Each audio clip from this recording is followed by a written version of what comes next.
Good morning student. आज हम पढ़ते हैं वाच्य। पहले वाच्य का शाब्दिक अर्थ जान लीजिए। वाच्य का शाब्दिक अर्थ होता है वाणी। अब परिभाषा समझते हैं। क्रिया के जिस रूप से यह पता चले कि वाक्य में क्रिया द्वारा किए गए विधान अर्थात कही गई बात का विषय कर्ता है, कर्म है या भाव है, उसे वाच्य कहते हैं। साधारण शब्दों में वाक्य में जो कहने का विषय होता है यानी जो बोलने का विषय होता है उसे हम वाच्य कहते हैं। तो उदाहरण में समझते हैं। देखिए, मैंने पुस्तक पढ़ी, उसी वाक्य को थोड़ा बदलकर कहा गया है, मेरे द्वारा पुस्तक पढ़ी गई। ठीक है, तो इस तरह से हम ये भी कह सकते हैं कि एक ही वाक्य को बोलने के जो अलग अलग तरीके होते हैं उसे हम वाच्य कहते हैं। अब वाच्य के प्रकार देखते हैं। वाच्य के दो प्रकार होते हैं, पहला कर्तृवाच्य, दूसरा अकर्तृवाच्य। अभी हम इनके विषय में और अधिक जानकारी प्राप्त करते हैं। आइए अब हम वाच्य का पहला प्रकार पढ़ते हैं जो है कर्तृवाच्य। जिन वाक्यों में वक्ता, वक्ता का मतलब होता है बोलने वाला, द्वारा कर्ता के कार्य को प्रधानता दी जाती है उन्हें कर्तृवाच्य कहते हैं। इनमें अकर्मक तथा सकर्मक क्रिया वाले दोनों ही प्रकार के वाक्य होते हैं। अकर्मक का मतलब क्या होता है? जिसमें कर्म साथ में ना हो, और सकर्मक का मतलब क्या होता है? जिसमें कर्म साथ में हो। ये आप पिछली कक्षाओं में पढ़ ही चुके हैं। आइए एग्जाम्पल में समझते हैं। जैसे देखिए, रमेश आम खाता है। रमेश आम खाता है। अगर हम यहाँ पर क्या खाता है पूछे तो हमें जवाब मिलेगा आम। तो ये क्या हो गया? सकर्मक वाक्य। ठीक है, सकर्मक वाक्य हो गया।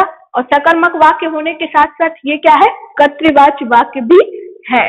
ठीक है, क्यों? क्योंकि इसमें रमेश जो करता है वह विद्यमान है। क्लियर है? अब यहाँ देखते हैं, शीला सो रही है। शीला सो रही है। शीला क्या कर रही है?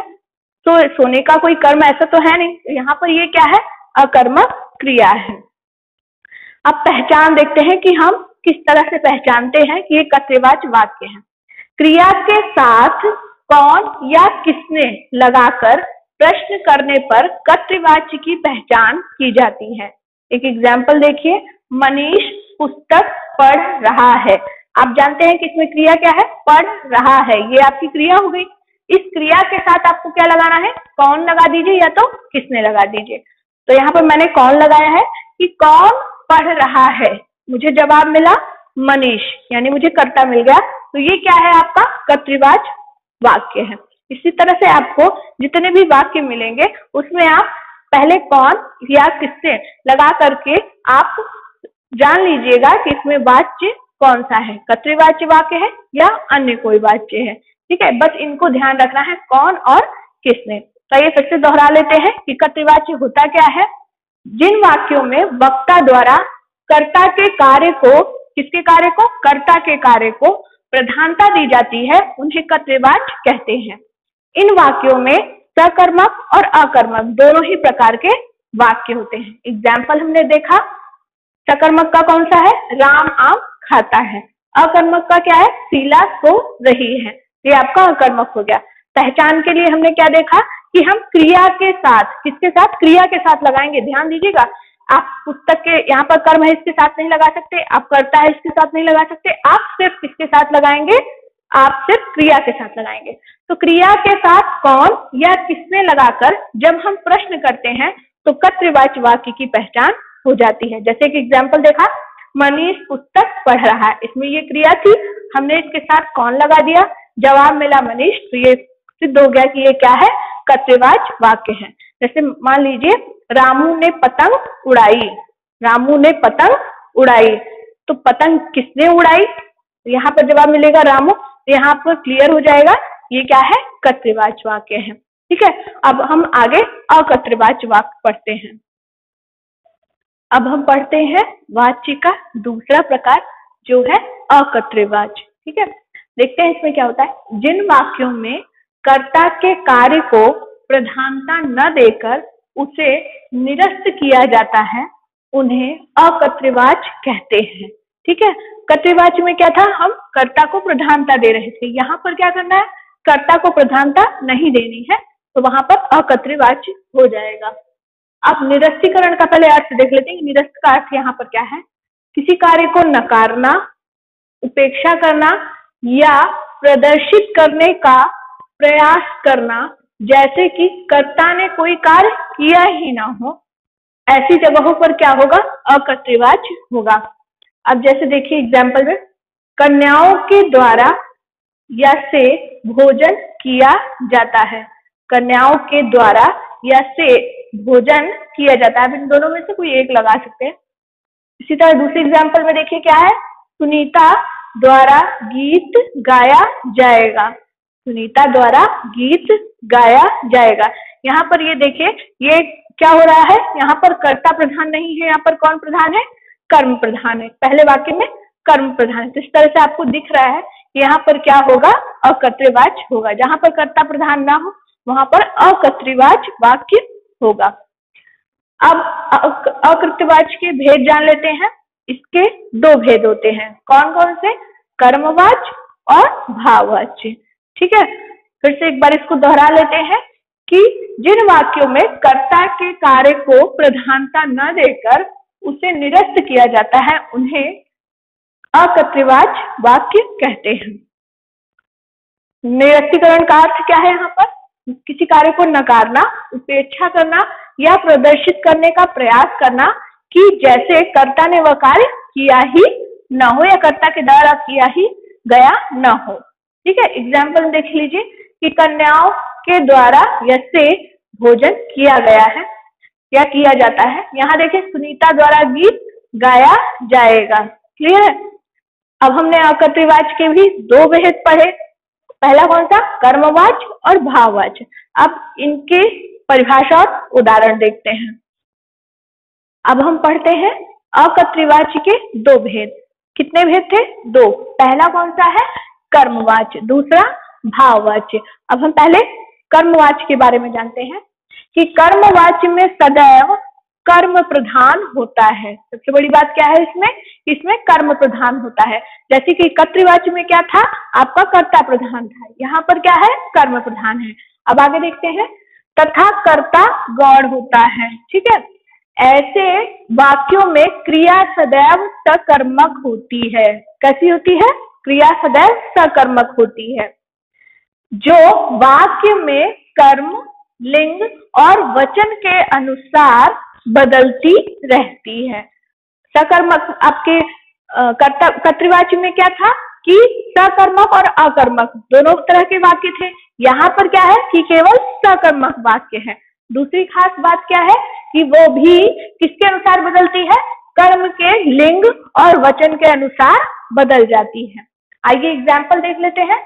जैसे माधव से गीत गाया जाता है। माधव से गीत गाया जाता है। यहाँ पर कर्म क्या है? गीत है। ठीक है, गीत तो गीत गाया जाता है। अगर गीत पुल्लिंग है तो क्रिया भी क्या हो गई आपकी? पुल्लिंग और एक वचन में हो गई। ठीक है, गीतों को गाया जाता है ऐसा तो है नहीं, तो यहाँ पर क्या हो गया? उसी के अनुसार क्रिया बदल गई। अगला देख लीजिए, कपड़े धोए गए। यहाँ पर अगर ये कपड़ा बहुवचन है, आपका ये क्या है? कर्म है, तो यहाँ पर क्रिया भी क्या हो गई? बहुवचन में बदल गई। अगला देख लीजिए, मधुर से फल खाए जाते हैं। मधुर से फल खाए जाते हैं, ये भी आपका क्या हो गया? कर्मवाच्य का उदाहरण हो गया।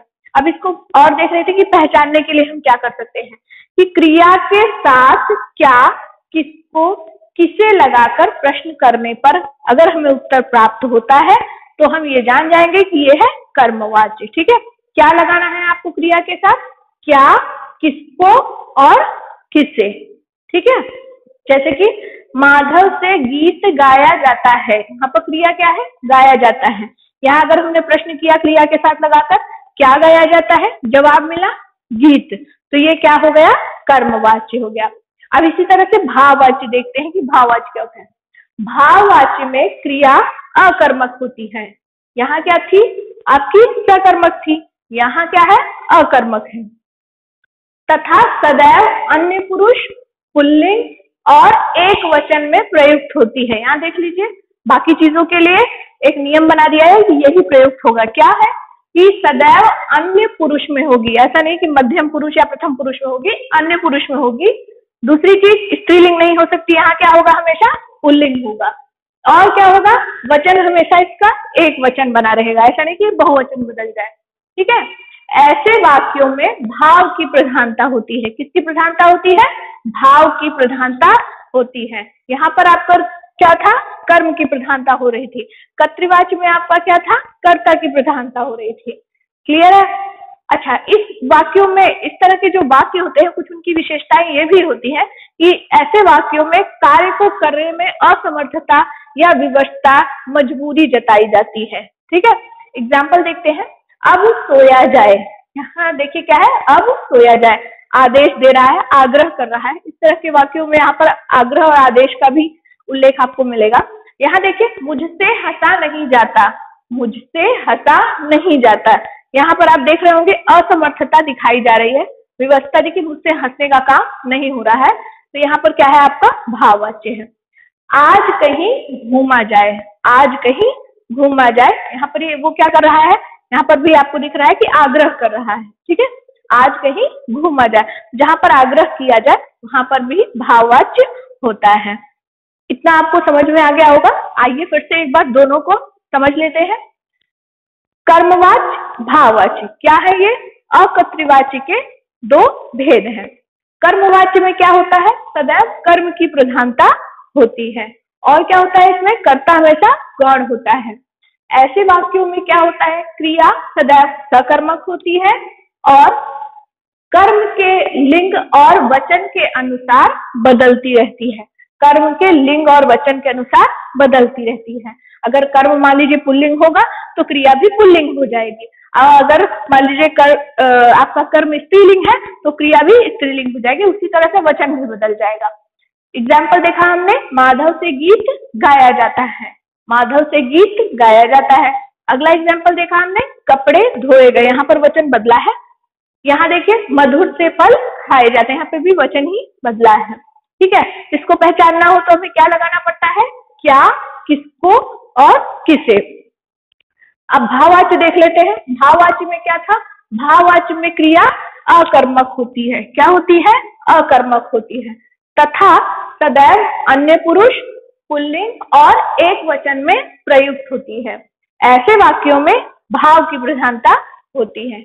और कुछ पहचान मैंने आपको इसकी बताई कि इसमें या तो आदेश दिया जाएगा, आग्रह किया जाएगा, या किसी कार्य को करने में मजबूरी या असमर्थता या विवशता जताई जाएगी। जैसा कि एग्जाम्पल में दिख रहा है, अब सोया जाए, अब सोया जाए, यहाँ आपको दिख ही रहा है। दूसरा क्या है, मुझसे हंसा नहीं जाता, यहाँ पे विवशता दिखाई जा रही है, मजबूरी दिखाई जा रही है, असमर्थता जताई जा रही है। अगला क्या है, आज कहीं घूमा जाए, आज कहीं घूमा जाए, ये एक तरह से आदेश, आग्रह किया जा रहा है, तो ये क्या हो गया, आपका भाववाच्य हो गया। अब हम आगे पढ़ते हैं कि किस तरह से भाववाच्य को कर्मवाच्य में, या कर्मवाच्य को कर्तृवाच्य में, या कर्तृवाच्य को इन दोनों वाच्य में किस तरह से परिवर्तित किया जाता है। ठीक है, अगर आपसे कोई अंतर पूछे तो सबसे जो दो मुख्य अंतर आप तीनों में बताएंगे वो क्या होगा कि कर्तृवाच्य में हमेशा कर्ता प्रधान होता है, कर्मवाच्य में कर्म प्रधान होता है, और भाववाच्य में भाव प्रधान होता है। ठीक है, एक नंबर में आपसे यही पूछेगा किस वाच्य में क्या प्रधान होता है। तो आपको इसके, जैसा कि आप देख रहे हैं कि स्टार्टिंग में जो लिखा हुआ है शुरुआत में ही, उसी से आप पहचान लीजिएगा, जिसके शुरुआत में जो लिखा होगा उसी की प्रधानता होगी। जैसे कर्तृवाच्य में कर्तृ यानी कर्ता आगे लिखा रहता है तो वो आपको पता चल जाएगा कि यहाँ पे कर्तृवाच्य की प्रधानता है। इसी तरह यहाँ देखिए कर्म पहले लिखा है तो किसकी प्रधानता हो जाएगी, कर्मवाच्य की। यहाँ देखिए भाव पहले लिखा है तो ये क्या हो जाएगा, भाववाच्य की प्रधानता। ठीक है, दूसरी बात क्या थी, जो आपका कर्तृवाच्य होता है उसमें सकर्मक और अकर्मक दोनों तरह की क्रियाएं प्रयुक्त होती हैं, जबकि कर्मवाच्य में क्या होता है, केवल सकर्मक होती है, और भाववाच्य में क्या होता है, आपके हमेशा अकर्मक क्रिया प्रयुक्त होती है। तो क्रिया के आधार पर भी और भाव मतलब वाच्य की प्रधानता के आधार पर भी आप दोनों में अंतर बता सकते हैं। अब हम क्या सीखते हैं, इन दोनों को बदलना और पहचानना। वाक्य पहचानना तो आप परिभाषा के अनुसार जो मैंने निर्देश दिए उससे पहचान लेंगे। अब हम वाक्यों को परिवर्तित करना सीखते हैं। अब हम देखते हैं वाच्य परिवर्तन। जैसा कि मैंने आपको पहले बताया कि पहले तो आपको एग्जाम में कैसे आएगा, आपको कुछ वाक्य दिए रहेंगे, आपको उनमें पहचानना रहेगा कि कौन सा कर्तृवाच्य है, कौन सा भाववाच्य है और कौन सा आपका कर्मवाच्य है। ठीक है, उसके लिए आपको परिभाषा देखना जरूरी था, वो मैंने आपको पहले ही बता दी। अब हमें क्या करना है, एक नंबर में आपसे ये भी पूछेगा कि आपको कुछ वाक्य दिए रहेंगे और उन्हें परिवर्तित करना रहेगा। तो देखते हैं कि हम कैसे वाक्य परिवर्तित करें। जैसा कि देखिए पहला यहाँ पर हमने देखा है कि कर्तृवाच्य से कर्मवाच्य में, किसमें बदल रहा है, कर्तृवाच्य से कर्मवाच्य में हम इसको बदल रहे हैं। जैसे आप पहला वाक्य देख रहे होंगे, हम सभी दौड़ते हैं। क्या करते हैं, दौड़ते हैं। तो ये भी हम साफ साफ समझ में आ रहा है कि ये है कर्तृवाच्य का उदाहरण। अब हम इसे कर्मवाच्य में बदलते हैं। कर्मवाच्य से अगर हमें इसमें बदलना है तो हमें ज्यादा कुछ नहीं करना है, केवल क्या करना है, यहाँ पर यहाँ जो आपका कर्ता रहेगा उसके साथ में से या के द्वारा जो परसर्ग होते हैं उन्हें जोड़ देना है। जैसे देखिए कैसे करना है, हम सभी दौड़ते हैं, तो इसको बना देंगे हम सभी। मैंने बताया आपको दो परसर्ग, कौन से या के द्वारा। ध्यान दे दीजिएगा आपको कि या तो आप से जोड़ दीजिए या यहाँ पर आप के द्वारा जोड़ दीजिए, दोनों में से कोई भी जोड़ सकते हैं। ठीक है, तो हम सभी के द्वारा दौड़ा जाता है। ठीक है, हम सभी के द्वारा दौड़ा जाता है, तो ये आपका क्या बन गया, कर्मवाच्य। अगला देखिए, मौसी ने खाना बनाया। मौसी ने खाना बनाया, यहाँ पर कौन सा पर्सन लगा हुआ है, ने। इस ने को हटा के आपको क्या लगाना है, से और के द्वारा, इनमें से कुछ भी। नया लिख लेंगे, मौसी के द्वारा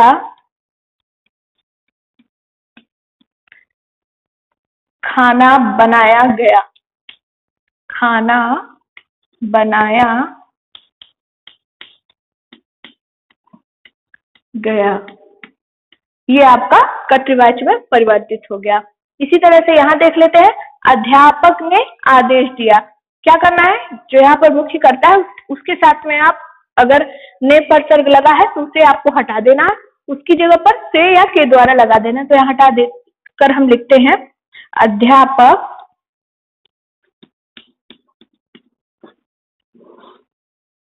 के द्वारा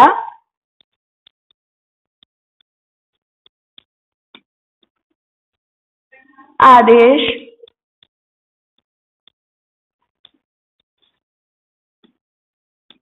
दिया गया। बस आपको इन दो चीजों का ध्यान देना है। जब आप कर्तृवाच्य से कर्मवाच्य में वाक्य को परिवर्तित करेंगे तो आप ने परसर्ग को हटा करके से या के द्वारा लगा देंगे। दूसरी चीज आपको क्या करनी है कि क्रिया को सामान्य भूतकाल की क्रिया में परिवर्तित कर देना है। तो इस तरह से आपने क्या जाना, कर्मवाच्य को कर्तृवाच्य को कर्मवाच्य में परिवर्तित कैसे किया जाता है ये जाना, और कर्मवाच्य को बदलने के लिए कौन सी दो चीजें जरूरी है वो आपने देखी। अभी हमने क्या सीखा था कि किस तरह से हम कर्तृवाच्य से वाक्यों को कर्मवाच्य में बदल सकते हैं। अब हम यहाँ पर सीखेंगे कि कर्मवाच्य से कर्तृवाच्य में क्या परिवर्तन करना है और किस तरह से उसको परिवर्तन करना है। करना आपको बहुत ज्यादा कुछ नहीं है, बस थोड़ा सा ध्यान दीजिएगा तो आपको बहुत जल्दी से समझ में आ जाएगा। देखिए यहाँ राजू के द्वारा पत्र लिखा जाएगा। राजू के द्वारा, यहाँ के द्वारा लगा हुआ है तो ये कर्मवाच्य का वाक्य है। आपको क्या करना है, इसको फिर से कर्तृवाच्य में बदलना है, तो आप यहाँ से के द्वारा को हटा देंगे तो ये क्या बन जाएगा, राजू पत्र लिखेगा। क्या बन गया आपका ये, राजू पत्र लिखेगा। इसी तरह से दूसरा एग्जाम्पल देख लीजिए, सोहन के द्वारा नृत्य किया गया। सोहन के द्वारा नृत्य किया गया, तो यहाँ पर क्या हो जाएगा, सोहन ने नृत्य किया। ठीक है, आपने जब कर्तृवाच्य से कर्मवाच्य बनाया था तो आपने के द्वारा या से का प्रयोग किया। यहाँ पर आपने क्या कर दिया, के द्वारा हटा करके फिर से ने का प्रयोग कर देना है, ने विभक्ति लगा देनी है। अगला देख लीजिए, बाल गोविंद भगत द्वारा कबीर के गीत गाए जाते थे। बाल गोविंद भगत द्वारा, द्वारा आ रहा है यहाँ पर, इसी को हटा दे रहा है, तो बन जाएगा क्या, बाल गोविंद भगत द्वारा हटाना है आपको, यहाँ हो जाएगा कबीर के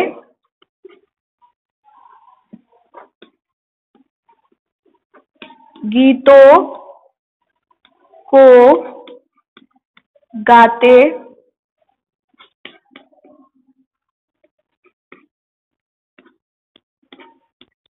थे। बस इतना ही आपको करना है। यहाँ से कर्तृवाच्य अगर आपको बनाना है तो कर्मवाच्य के द्वारा या से को हटा दीजिए और इस तरह से आपका कर्तृवाच्य वाक्य बन जाएगा। अब हम आगे का देख लेते हैं कि आगे किस तरह से परिवर्तित करना है। अब हम देखते हैं कर्तृवाच्य से भाववाच्य में किस तरह से परिवर्तित किया जाता है, ये हम देखते हैं। इसके लिए आपको दो चीजें ध्यान रखनी है, एक तो कर्ता के साथ आप से विभक्ति लगा देंगे, दूसरी चीज आपको क्या करना है, जो जाना क्रिया का परिवर्तित रूप होता है उसे जोड़ देना है। ठीक है, आइए समझते हैं कैसे। जैसे देखिए, घोड़ी तेज नहीं दौड़ती। आपको मैंने पहले भी बताया है कि भाववाच्य में ज्यादातर क्या होता है कि असमर्थता जताने वाले जो कार्य होते हैं वो होते हैं। नकारात्मक वाक्य आप जिसे कह सकते हैं वो आपको यहाँ पर दिखाई देगा। ठीक है, तो अब हम इसे बदलते हैं। घोड़ी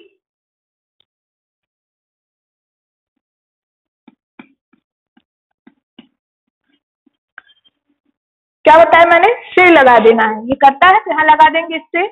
घोड़ी से तेज नहीं दौड़ा। जाना क्रिया का परिवर्तित रूप आपको लगाना है, तो यहाँ पर क्या हो जाएगा, जाता। ये जाना का ही बदला हुआ रूप है, यानी जाता। ठीक है, तो इस तरह से हमने इसको बदल दिया। इसी तरह से अगला देखिए, हिरन खूब उछलते हैं। हिरन खूब उछलते हैं, तो लिखेंगे यहाँ पर हिरन से खूब उछला जाता है। उछला जाता है। ठीक है, ये आपका क्या हो गया, भाववाच्य हो गया। इसी तरह देखिए, आइए खेलते हैं। मैंने आपको बताया था कि क्या होगा इसमें, आदेश, आग्रह, अनुमति वाली बातें होंगी। यहाँ देखिए, आइए खेलते हैं, आपको समझ में आया। फिलहाल तो भी ये क्या है, आपका कर्तृवाच्य है, इसे हम भाववाच्य में बदल देते हैं। आइए, अब यहाँ कर्ता तो है नहीं, ठीक है, तो सिर्फ किसका प्रयोग कर देंगे, जाना क्रिया की परिवर्तित रूप को। तो आइए खेला जाए, इस तरह से हम इसको परिवर्तित कर देंगे। ध्यान से देखिए फिर से, घोड़ी तेज नहीं दौड़ती, इसको हमने घोड़ी से यहाँ क्यों लगाया, क्योंकि कर्ता के साथ हमें यहाँ पर क्या लगाना है, से परसर्ग लगाना है, से विभक्ति लगानी है। तेज नहीं दौड़ा जाता, हमने जाता क्यों लगाया, क्योंकि हमको अगर भाववाच्य बनाना है तो जो जाना क्रिया है उसका परिवर्तित रूप यूज करना ही पड़ेगा, प्रयोग करना ही पड़ेगा। अगला देखिए, हिरन खूब उछलते हैं। हिरन खूब उछलते हैं, कौन उछलता है, हिरन। तो ये अभी यहाँ पर क्या है, आपका कर्तृवाच्य है, इसको परिवर्तित किया हमने। हिरन से, कर्ता के साथ पहले हमने यहाँ पर से विभक्ति लगा दी, उसके बाद खूब उछला जाता है, हमने क्रिया के साथ क्या जोड़ दिया, जाना क्रिया का परिवर्तित रूप जोड़ दिया। इसी तरह से देखिए, आइए खेलते हैं। आइए खेलते हैं, इसको हमने बदला कैसे, आइए खेला जाए। अब यहाँ पर हमने से क्यों नहीं लगाया, क्योंकि यहाँ पे कर्ता तो था नहीं, इसलिए हमने सिर्फ क्या प्रयोग किया, जाना का परिवर्तित रूप, तो बन गया है क्या, आइए खेला जाए। इस तरह से आपको क्या करना है, वाक्यों को परिवर्तित करना है, उन्हें पहचानना है, और आपके पाठ्य पुस्तक में जो पाठ में इस तरह के आपके उदाहरण आए हैं उन्हें छांटना है। क्योंकि आपको बता दूं, मैंने पहले भी कई बार आपको ये बात बताई है कि आपके एग्जाम में जो एग्जाम्पल आएंगे वो ज्यादातर आपके जो पठित पाठ हैं उनमें से ही पूछे जाएंगे। तो आपको अब ध्यान से पढ़ना है और इस तरह के जो वाच्य वाले आपके उदाहरण हैं उन्हें पहचानना है।